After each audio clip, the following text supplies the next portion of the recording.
We have electric cars, electric SUVs, and now an electric pickup truck. Now with cars and SUVs, especially luxury cars and SUVs, it makes a lot of sense to go full electric because they're smoother and quieter. But can an electric pickup truck still do pickup truck stuff? Let's go for a drive and find out.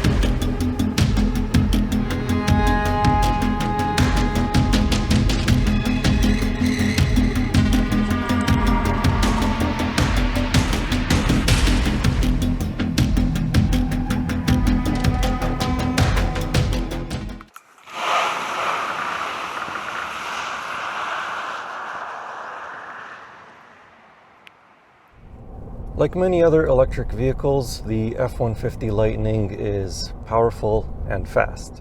Depending on which battery pack you choose, the F-150 Lightning can produce either 452 horsepower and 775 pound-feet of torque, or 580 horsepower and the same amount of torque.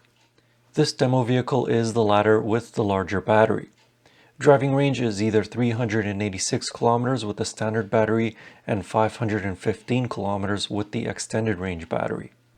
Despite the massive weight of this truck, it really gets going in a straight line whenever you put your foot down. In fact, the front tires have a little bit of trouble putting all that power down to the ground. Now granted, this particular truck does have snow tires, it doesn't have all-season tires, so the grip levels are a bit lower on this particular demo vehicle. And if you do turn off traction and stability control, then you can do some pretty stupid things with this truck because of all that power and torque and the fact that there's no weight over the back wheels. With the extended range battery, Ford estimates that it can be recharged from a level 2 charger from 15% to 100% in about 20 hours. From 15% to 80% at a level 3 charger, Ford estimates a time of around 40 minutes. These times should be a little bit less with the standard range battery. The F-150 Lightning does have regenerative braking, however it doesn't have different modes of regen braking. So there is one pedal driving, which is what I'm using right now, and it is really smooth and really good for just everyday driving. If you decide to turn it off and you're in the normal drive mode, then it basically reacts as though it's just regular engine braking. If you switch the truck into sport mode, you do get a little bit more regen braking, but it's nowhere near as strong enough to bring the truck to a complete stop. Again, use the one pedal mode if you want that. The actual physical brakes are pretty strong, especially in conjunction with the one pedal drive mode, and the brake pedal is nice and firm, so I'm not complaining about it at all. Steering is decently hefty. It's not too light, but it's also not too heavy, so it's not going to tire you out if you want to park the truck, and it has good stability at highway speeds. But it is a little numb feeling. You don't really get that much feedback through your fingertips. Then again, this is a pickup truck and it no longer says SVT on the back tailgate like how the original F-150 Lightning did. Or maybe it said it on the side of the bed. I can't remember. The Lightning is only available with a 5.5-foot bed that has 1,495 liters of box volume. You can option the bed with a drop-in liner or a spray-on liner. The bed has LED lights, as well as one tie-down in each corner with additional removable tie-downs. The tailgate can be power-operated and incorporate Ford's tailgate step. There's also the Pro Power on board, which allows for multiple power tools to be plugged into the truck. Or you can use it to power in-home appliances during a blackout. Now let's talk a little bit about this, towing. When properly equipped, the Lariat trim of the F-150 Lightning can tow up to 10,000 pounds and carry 2,000 pounds of cargo. However, with electric vehicles, as soon as you start to tow something, your driving range takes a plummet. Thing is though, it's the same thing with normal gasoline or diesel powered pickup trucks. Your overall driving range and the fuel economy takes a nosedive as soon as you start to tow something really heavy. But with a gasoline or diesel, you just pull into a gas station, pay with your credit card, not download a million different apps, and you can fill up within 5 minutes and away you go. With an electric vehicle, it's a little bit more challenging. Not only are chargers few and far between as soon as you leave a major city, but you can't really pull into a charger while towing something. You have to pull over somewhere else, disconnect the trailer, and then pull into a charging spot, provided that it's not already taken by some other vehicle and that the charger actually works. Then you wait around a few hours. If it's a decently fast charger, let's face it, 350 kilowatt chargers are pretty much non-existent. Even here in Vancouver, I hardly see them at all. And then once the charging is done, then you got to reconnect your trailer and then away you go again. It's much more of a hassle with an electric pickup truck. So when it comes to trailering, electric trucks just do not make sense.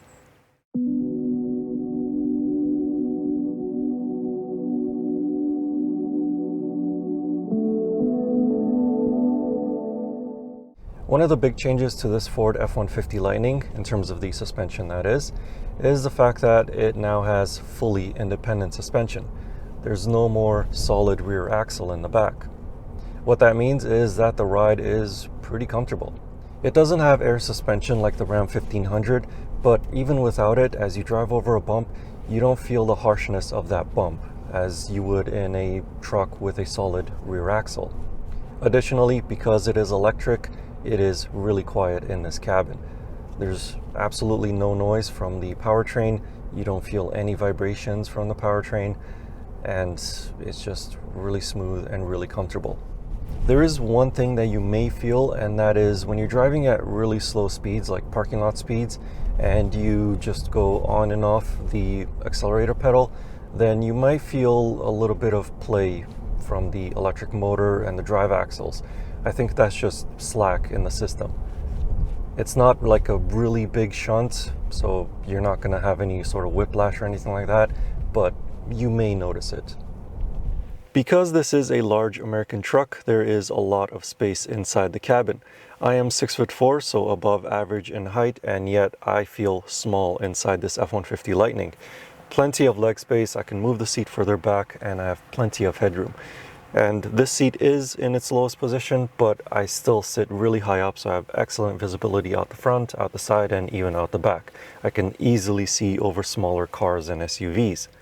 The interior is more or less similar to a standard F-150, apart from this giant tablet on the center dashboard. Now, I'm not the biggest fan of these giant touchscreen controls, primarily because they integrate the climate controls and the most used functions like the heated and ventilated seats right into the touchscreen, and it can become quite distracting when you're driving and you try to fiddle around to turn on or off your heated seats. The standard F-150 has a large enough touchscreen in my opinion, and yet it still has physical buttons for your climate or your heated and ventilated seats. I think that is a really good blend of touchscreen controls and physical controls, whereas this, it's all touchscreen and it's really distracting and I don't like it. The infotainment itself is pretty easy to navigate around. It may take you a few minutes to familiarize yourself where everything is, but once you do and once you start playing around with it, it's pretty easy to use. It does allow for wireless Apple CarPlay and wireless Android Auto, and for the most part I haven't had any connectivity issues between the system and my phone when using wireless Android Auto. As for the rest of this interior, it looks like it got taken straight out of the standard F-150. So on the center console you have a wireless phone charging pad as well as a couple of USB ports, and you do have this shifter that goes into the center console, and you can flip over the armrest so you have a table. Steering wheel is straight out of the regular F-150, same with the door controls, same with the controls that are right here by my left knee, and it just feels like a regular F-150 apart from this touchscreen, which I hate. Now with that, let's go check out the back seats. Space in the back is, as you would expect from a large truck, more than plentiful. Again, above average in height, sitting behind my tall driving position, and I really can't complain for legroom. Same story with headroom. more than enough. Now this particular truck does not have heated rear seats, but you do get a couple of USB ports as well as a plug. Cup holders are right here, and the bench seats can fold up 60-40 so that you can store taller items if you don't have any passengers in the back. And that's about it for the back seats. Now let's go check out the trunk. And it is in that direction, not that direction. Because there's no engine, that means that there's nothing really underneath this hood, and you can use it as storage. So the hood is power operated. It takes a while for it to open, but it does eventually open. You can also open it with the remote or a little button on the inside. Once it is open, it reveals 400 liters of space. There are a few plugs with the Pro Power on board. There's a button for you to escape if you ever get stuck inside of it somehow, I don't know. Your washer fluid is also there to refill it, and you get a couple of lights here and here underneath this hood. Plus there's a little compartment right underneath the floor for a charging cable, I guess. So all in all, it's a pretty cool feature and I like it.